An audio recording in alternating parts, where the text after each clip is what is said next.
Primeiramente, agradecer a todos que estão essa noite aqui com a gente, em nome de Jesus. Fazer uma referência, então, aos nossos formandos. Temos mais 4 teólogos na igreja. Teólogos formados, né? O curso de teologia é livre, né? Mas é uma teologia que nos dá embasamento para que a gente não saia por aí falando bobagem. A gente não saia por aí falando asneiras. A gente vê muita gente aí pregando coisas que não são verídicas. Fora de contexto, pegam uma palavra, pegam uma Bíblia e interpretam conforme elas mesmas querem. Pegam a Bíblia e acham uma palavra, distorcem, tiram ela do seu contexto para ensinar aquilo que faz bem a ela, que faz bem ao seu coração. E não a verdade bíblica, teológica que deve ser dentro do seu contexto histórico, político, pelo qual foi escrito. E nós temos diversos exemplos aí fora que não precisamos estar falando. Eu quero deixar aqui os meus parabéns, então, essas 4 guerreiras da nossa igreja que se formaram. E dizer que nós vamos ter a escola de discípulos a partir de outubro, mas o curso de teologia sistemática, provavelmente, nós vamos iniciar ele novamente, se Deus tocar o coração antes, mas a princípio, depois que nós estivermos com a igreja pronta. Para nós ter de novo uma estrutura que condiza ao tamanho, seja condizente ao tamanho da responsabilidade, né? Da gente estar ministrando um curso desse. Amém? Você pode, então, abrir a palavra do Senhor no livro de Isaías, capítulo 9, versículo 6.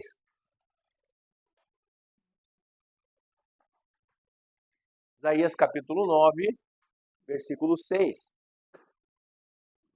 Nós temos um versículo muito conhecido. Versículo qual o Senhor aqui, ele está trazendo, vamos tratar como a principal profecia do Salvador. A principal profecia de Cristo, no meu consentimento, naquilo que eu acredito, essa é a principal profecia. Isaías, capítulo 9, versículo 6. Diz assim: porque um menino nos nasceu, um filho nos foi dado, e o governo está sobre os seus ombros.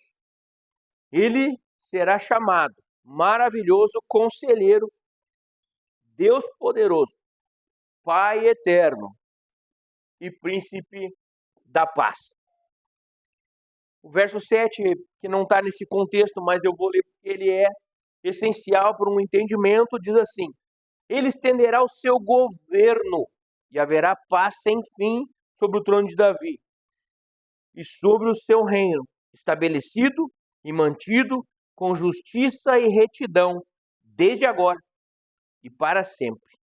O zelo do Senhor dos Exércitos fará isso. Então, é a principal profecia acerca de Cristo, porque ele é o menino que nasceu. E ele é um filho de Deus que nos foi dado em favor de nós, de cada um de nós. Então, Isaías, ele existe, ou ele existiu, ele profetizou sobre Israel 750 anos antes de Jesus. Imagine isso. Esse versículo, ele nos foi dado para a interpretação como uma promessa do Cristo que haveria de nascer 750 anos depois dessa profecia. Para a gente poder entender como a Bíblia não é um livro de palavras jogadas ao vento, existem, eu esqueci o número exato agora, mas existem mais de 33 mil links entre um versículo e outro, uma palavra e outra, dentro da Bíblia. É um livro que leva 4.000 anos para ser escrito, 2.000 anos para ser escrito, e é um livro que foi escrito por muito mais de 10 autores, e é um livro que ele todo aponta para um único caminho, e não foi escrito numa localidade, porque a gente poderia apenas entender, não, esse livro, ele até foi escrito por várias pessoas, ele até foi escrito durante um longo período de tempo, Mas é de uma única cultura? Não, esse livro foi escrito desde o Egito, com Moisés, até Judá. Então ele foi escrito na parte sul de Israel, na parte norte de Israel, ele foi escrito Samaria, ele foi escrito no Egito, ele foi escrito em Canaã, ele foi escrito em vários lugares por autores diferentes, mas tudo que está na Bíblia aponta para Cristo. Não tem como ser coincidência um negócio desse. É por isso que a Bíblia até hoje ela é o livro mais vendido, é o livro mais lido entre toda a história da literatura. Não existe nenhum livro que foi mais lido do que a Bíblia e algumas pessoas duvidam da veracidade bíblica. Algumas pessoas até duvidam da veracidade da Bíblia. Não, a Bíblia é um livro de mentiras, é um livro de historinhas, é um livro de alguém que escreveu para dominar a mente das pessoas. Mas deixa eu falar algo para você. Eles todos ouviram uma história, eu falando dos tempos modernos da Bíblia, que é o tempo de Jesus e do livro de Atos ali em diante. Todos ouviram a história de Cristo e falaram acerca de Cristo, cada um da sua forma, para povos diferentes, escrito um a quilômetros e quilômetros de distância do outro. E deixa eu falar para você, não existia rede social. O que o apóstolo João estava escrevendo 90 depois de Cristo, com certeza, na ilha de Patmos, isolado lá, ele não tinha acesso aos escritos de Pedro, que estava em Jerusalém, aos escritos, então, de Tito, os escritos. Apóstolo Paulo, então, ele veio um pouco depois, mas ele não tinha acesso. Então, como que as informações todas, elas rumam e apontam para um único caminho? Se eles não se conversavam, não tinha rede social, a gente até pode fazer um grupo aqui e dizer, gente, vamos escrever algumas frases e vamos escrever no assunto tal, vamos falar isso e aquilo. Não, mas isso não aconteceu naquele tempo. Cada um partiu para um lado, cada um partiu para fazer a sua obra e todos os escritos apontam para Jesus. Todos os reis anteriores apontam para Jesus. 6.000 anos de história, 4.000 anos de história apontam para Jesus. E aqui o livro de Isaías, então, ele está nos prometendo o Cristo, o Salvador. Aquele que haveria, no tempo em que foi escrito, aquele que haveria de vir, mas que já veio. Que já veio. E eu acho interessante esse versículo, eu acho interessante aquilo que o Senhor fala acerca disso, porque ele começa dizendo, um menino nos nasceu. Um menino nos nasceu. Um filho nos foi dado. E eu começo aqui, amados, a entender como Deus começa a escalonar aqui a importância do que estava sendo feito. O primeiro ponto aqui é um menino nos nasceu. Essa informação para nós ela é maravilhosa. Porque quando fala que um menino nos nasceu e Isaías está apontando para Cristo, diretamente nos traz à memória o quê? Deus conosco, que é Emanuel. Cumprindo-se ali, então, a profecia de que Deus estaria, o próprio Deus estaria conosco até a consumação, até o fim dos tempos, na pessoa de Cristo e hoje na pessoa do Espírito Santo. Então nós vemos ali, então, um Deus conosco, Deus Emanuel, que ele haveria de estar conosco, haveria de estar nascido. Eu acho legal porque as profecias de Deus, elas são maravilhosas. A gente já falou a respeito disso algumas vezes. Deus é um Deus atemporal, ele é um ser, ele não pode ser um ser porque ele não existe, ele é. Então, a palavra ser é apenas para que nós venhamos a entender, mas Deus não tem essa classificação. Deus é algo muito além daquilo que a gente pode sequer imaginar. Se nós começarmos a parar e pensar e tentar entender, a nossa mente vai explodir. Não existe como entender a Deus. Ele se permite se diminuir na forma de homem para que a gente, homem, pudesse entendê-lo. Ele se permite, a Bíblia diz que Cristo se esvazia dele mesmo, para que nós possamos entender a Deus na pessoa de Cristo. Mas João, o livro de João, capítulo 4, Jesus olha para a mulher samaritana e fala, Deus é Espírito. E importa que aqueles que o adorem em espírito e em verdade. Então Deus é o quê? Espírito. Nós não temos uma concepção humana para olhar e falar, isso é Deus. Mas aí entra Cristo na figura de um homem 100% Deus, e a palavra de Deus vem e fala que ele é a expressão exata do Senhor. Você quer saber como Deus age e a forma que ele ama? Olha para Cristo, porque a Bíblia diz que Cristo é a expressão exata de Deus. Nós temos aqui então Deus conosco, na pessoa de Cristo.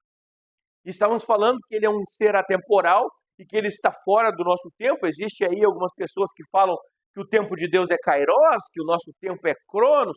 São nomenclaturas, apenas nomenclaturas, para que a gente possa entender até, na verdade, a Bíblia, eu nem lembro do versículo que fala sobre tempo kairos.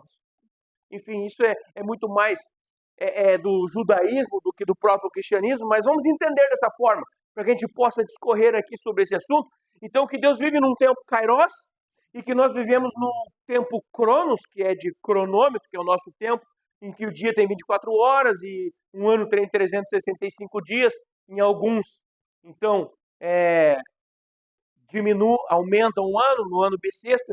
Enfim, tudo isso foi entendido para que a gente possa viver e conhecer e entender os tempos. Porém, Deus está fora desse tempo.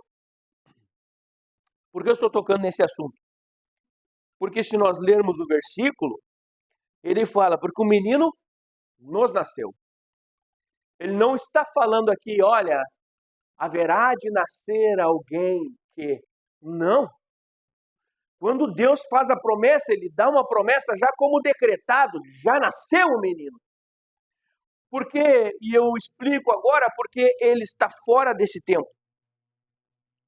Quanto tempo nós precisamos depois desse tempo aqui para ver Cristo? 750 anos.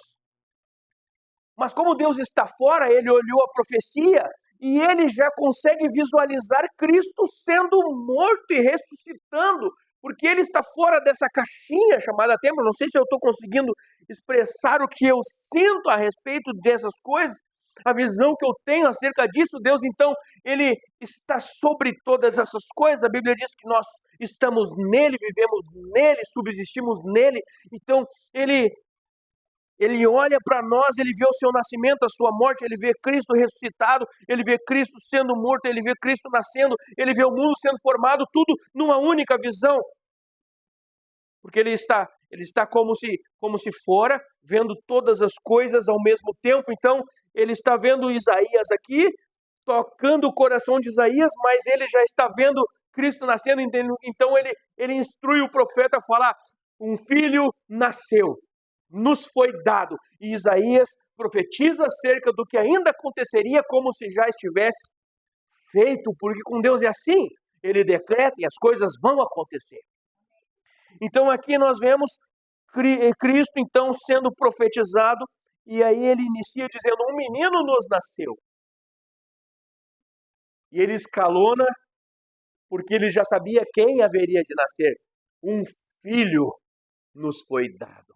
Que filho? O próprio Filho de Deus esvaziado dele, encarnado aqui na terra, para viver como um homem, viver, enfrentar as nossas dificuldades, enfrentar as nossas lutas, as nossas tentações e morrer sem pecados, para que o nosso pecado pudesse ser absolvido.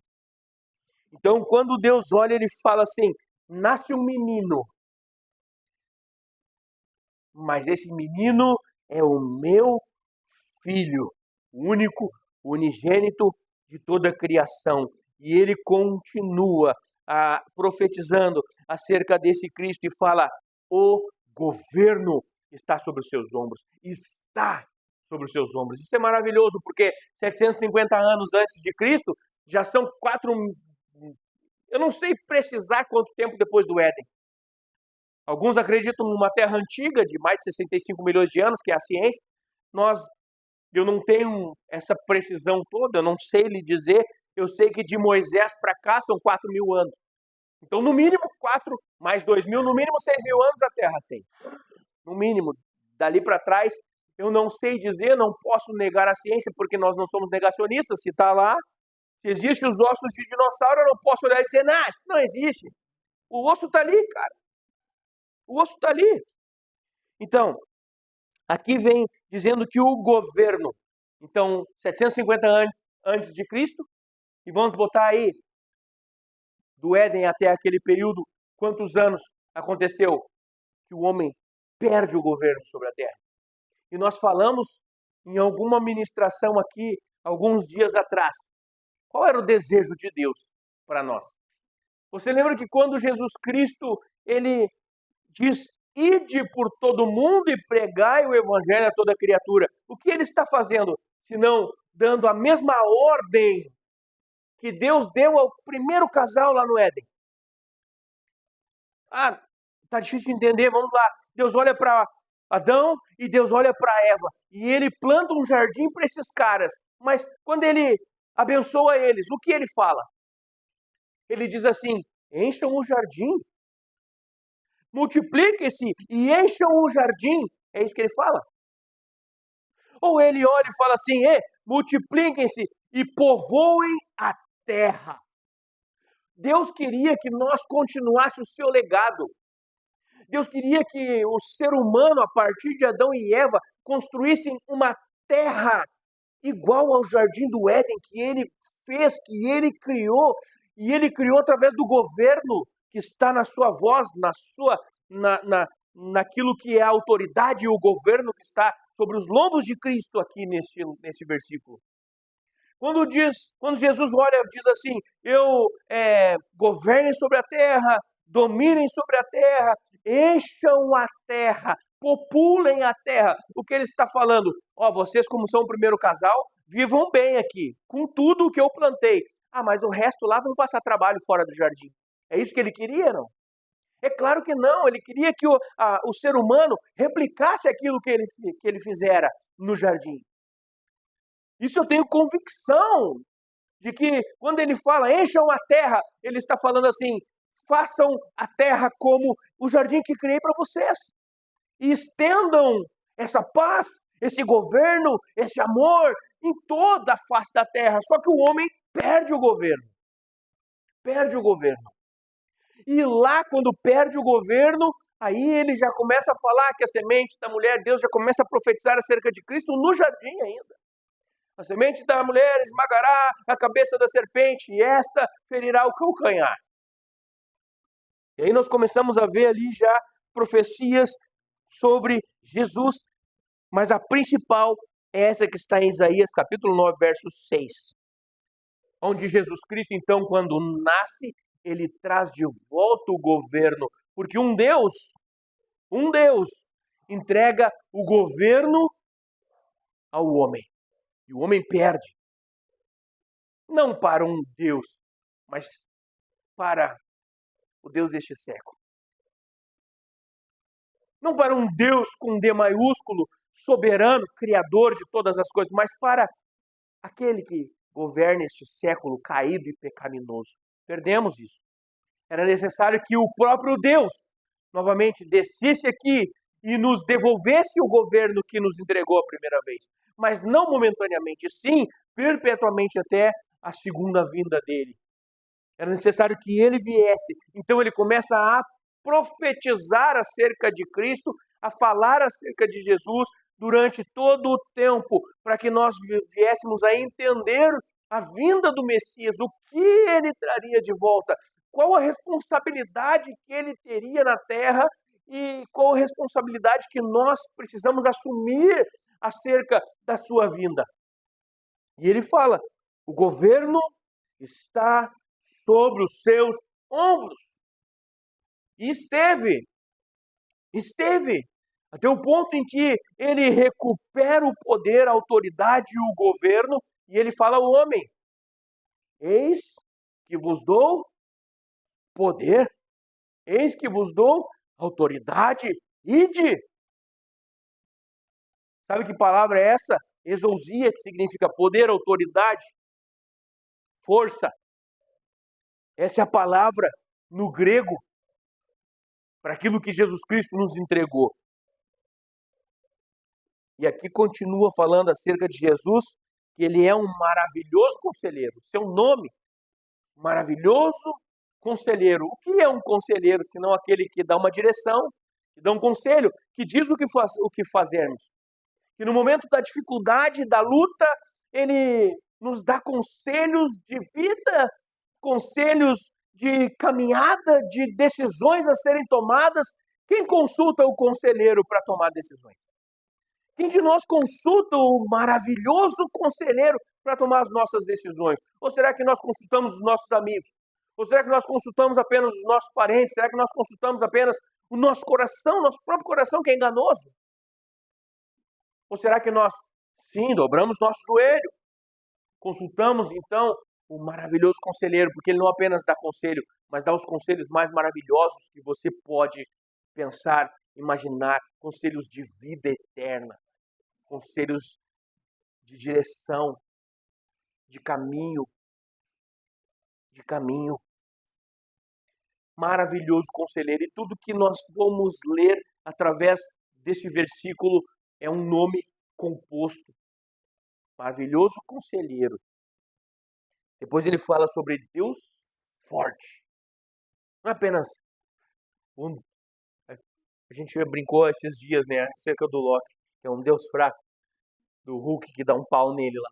Não, é um Deus forte, um Deus poderoso, um Deus de guerra, um Deus de amor, um Deus de paz. Como pode o mesmo Deus ser forte, amoroso e de paz, e de guerra, e de cura? Ele é todas as coisas. Ele é todas as coisas e todas as coisas subsistem nele. A Bíblia diz que ele é a primazia da criação. Tudo foi feito por ele, através dele e para ele. Não dá para tirarmos ele do contexto de nada. Do que foi criado, tudo veio a partir dele. A partir dele, de Cristo. Então, como que ele apenas ia nos ser dado se ele já havia criado todas as coisas? É a loucura da fé.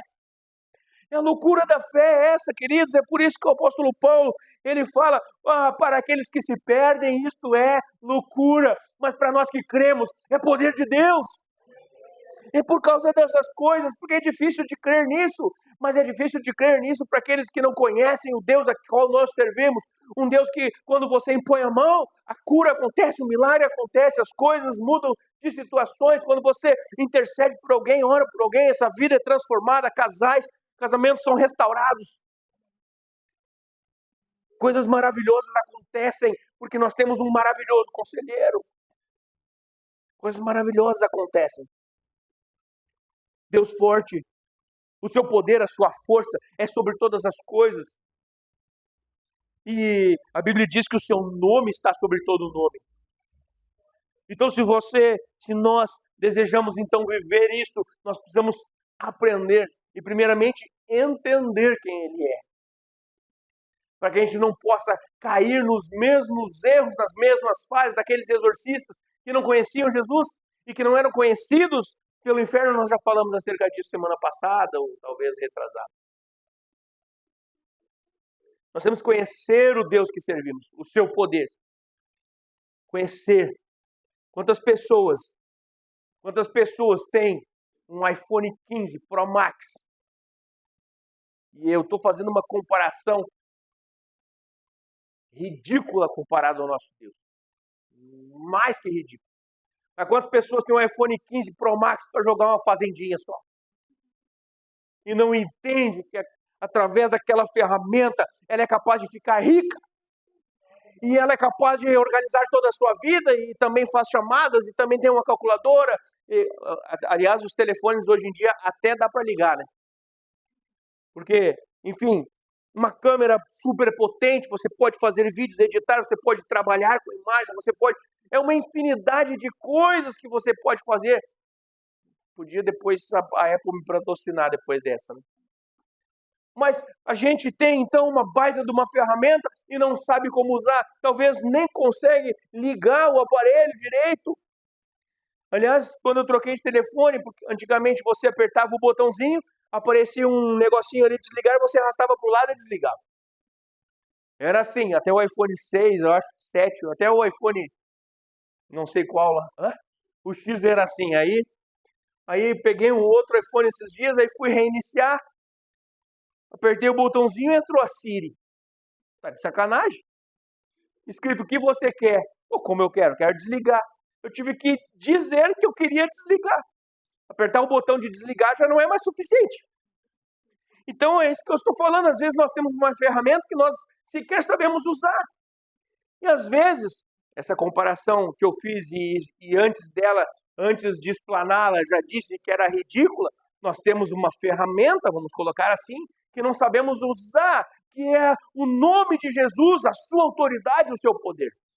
Nós temos os dons do Espírito Santo que são dados à igreja, e nós não conhecemos o real poder disso. E a palavra poder também, o Espírito Santo está aqui para isso, e o Espírito Santo é uma palavra que significa dínamo, que é realmente de dinamite, de poder, de pó, de explosão. E o Espírito Santo capaz de explodir todas as coisas contrárias à sua vida. E não sabemos usar. Às vezes caímos, e me entenda, quando eu digo só, a imaginar que o Espírito Santo é só o nosso amigo. Não é apenas o nosso amigo, ele é Deus. Ele é Deus. O Espírito Santo é Deus, é a terceira pessoa da Trindade. E que hoje manifesta e revela quem? O menino que nos foi dado. Um filho que nos nasceu. Um filho que deu o seu poder para nós. A Bíblia diz que o Espírito Santo não falará daquilo que ele mesmo pensa, sim aquilo que ele vê e vê o Pai fazer. Ou seja, ele está aqui para manifestar Cristo. Quando nós falamos dele, entendemos ele e somos, então, assim, usados por ele para fazer todas as coisas que necessitamos e devemos fazer nessa terra.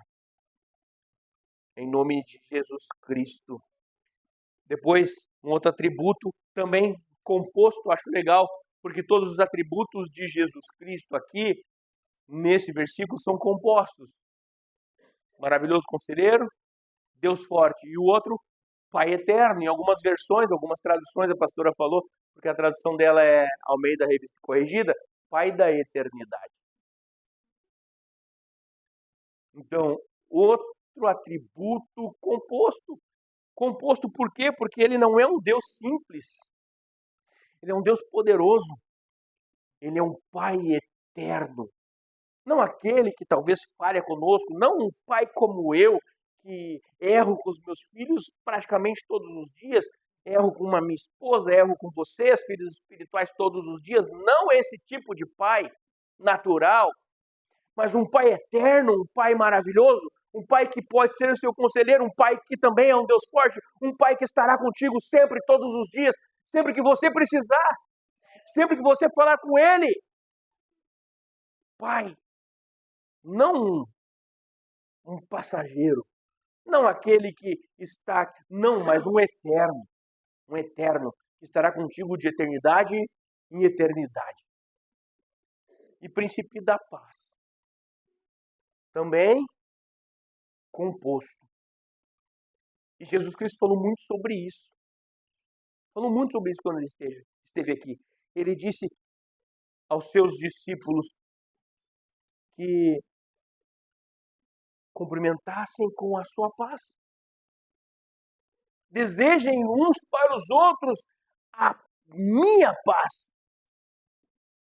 A paz que eu carrego, não uma forma de falar, não uma expressão. É por isso que nós aqui não temos a expressão de paz do Senhor, ou graça e paz, ou só paz seja convosco. Não, nós aqui não temos uma regra de expressão, porque a paz não era a paz que ele usava, não a forma com que ele falava, e sim aquilo que ele carregava. Nós precisamos carregar no nosso coração, no nosso interior, aquilo que Jesus carregava, a paz que ele carregava e a paz que ele transmitia, não aquilo que ele falava, e sim quem ele era, o que ele era. É isso que nós temos que carregar, e é isso que nós temos que transmitir. E ele era o príncipe da paz, aquele que carregava e que disse, olha, minha paz vos dou. Lancem sobre mim o seu jugo e tomem de mim o meu, porque ele é manso porque Ele é suave, porque Ele é leve. Aprendam de mim, que sou humilde e manso de espírito. Então aquilo que Ele carregava era aquilo que Ele desejava para a sua igreja. A paz. A paz, em outra parte, em outro texto, a Bíblia fala que a paz de Cristo seja o quê? A vossa justiça. Ou seja, que eu paute a minha vida na paz de Jesus Cristo. Eu estou em paz? Não. Estou tribulado. Então, o olho vivo, abre os olhos. Porque talvez Deus esteja querendo falar algumas coisas conosco. Ou quem aqui nunca pecou? E eu tenho certeza que no momento em que nós estamos prontos para cometer, não aquele pecado que é sem querer, né? Mas aquele que às vezes cometemos sabendo que é pecado. O coraçãozinho velho fica assim, ó. O peito aperta. Nós sabemos que aquilo é errado. Sabemos que é errado. E ainda assim estamos prestes a fazer. E o peito, ó, aperta. É o Espírito Santo tirando a tua paz para te mostrar que o caminho está errado. Não deve ser seguido. Não deve continuar nele. Em nome de Cristo. E esse, com perdão da expressão, Deus entende a forma da gente falar aqui. Esse é o cara que Ele mandou para nos salvar. Essa pessoa, esse é o menino, essa é a criança que nos nasceu e nos foi dada. Este ser, este homem, este Deus, que é perfeito e foi perfeito em todos os seus caminhos, perfeito em todos os seus juízos, que nos foi profetizado aqui por Isaías e que 750 anos depois nasceu, viveu nessa terra, morreu e ressuscitou para que hoje nós tivéssemos vida e vida abundante, para que hoje nós pudéssemos entregar o nosso caminho a Ele, para que hoje nós pudéssemos entregar as nossas dores, as nossas enfermidades, para que hoje pudéssemos entregar tudo aquilo que nos tira a paz, todas as coisas que nos afastam dele. Você pode entregar diante do altar, você pode entregar aos pés da cruz e viver em paz com Deus. Viver em paz com Deus. Viver em paz com esse Cristo tão maravilhoso. Porque esse é o desejo que Ele tem para nós. Esse é o desejo. Um filho nos foi dado. E apenas isso que nós precisamos. Não precisamos de mais ninguém. Não precisamos de mais nenhum outro intercessor. Não precisamos mais de um atravessador para chegar até os céus. Não precisamos mais de um atravessador. Apenas um filho que nos foi dado, o Filho de Deus, que morreu por você e que ressuscitou por você. Em nome de Jesus. Vamos orar. Se coloque de pé.